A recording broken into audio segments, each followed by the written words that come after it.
ক'ত যাবা তুমি? ভাল মন্দিৰত ৰাস পূজা চাব যাবা? অ'কে আজি টোপনি দিয়া নাই না? এইকাৰণেই নাক মুখ চকু একদম বহি গৈছে। নদীদ্বীপ মাজুলীক ৰাসৰ স্বৰ্ণভূমি বুলি কোৱা হয়, য'ত সূত্ৰপাত ঘটিছিল ৰাসৰ।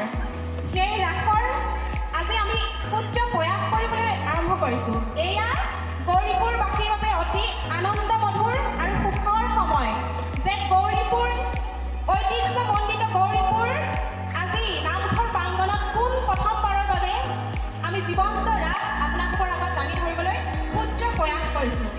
তাৰ বাবে আপোনালোকে আমাক যি সহায় সহযোগিতা মৰম স্নেহ দিলে কোটি কোটি প্ৰণাম আপোনালোক সকলোলৈকে। আৰু এতিয়া বন্ধুসকল আৰম্ভ হৈ গ'ল ৰাসৰ অভিনয়বিলাক।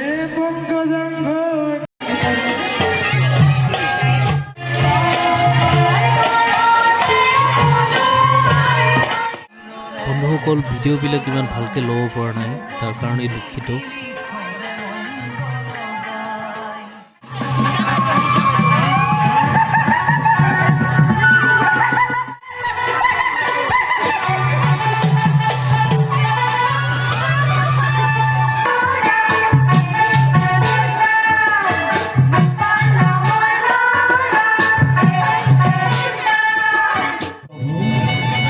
তোমাকে শত কোটি প্ৰণাম জনাই আজি মই এই পবিত্ৰ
আৰু এয়াই হ'ল ৰাস, জীৱন্ত ৰাস।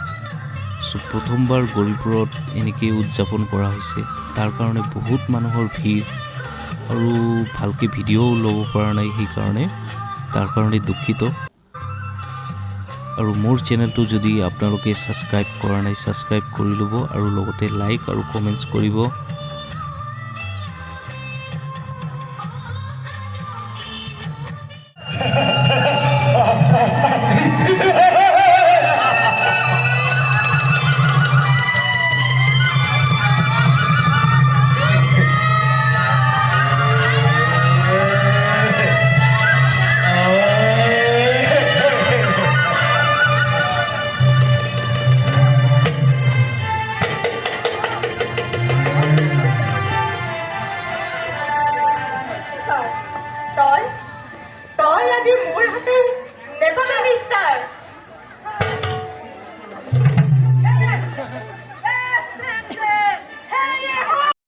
আৰু ফাইনেলি ৰাস শেষ হৈ গ'ল আৰু মানুহো লাহে লাহে গুচি গৈছে। বহুত ৰাতি হৈছে, 11টা বাজিলে। আৰু এতিয়া আপোনালোকক দেখাই আছোঁ এই কেৰেক্টাৰবিলাক যোনে এই ৰাসলীলাটো কৰিলে, আৰু আপোনালোকক ধন্যবাদ জনালোঁ ভিডিঅ'টো দেখাৰ কাৰণে।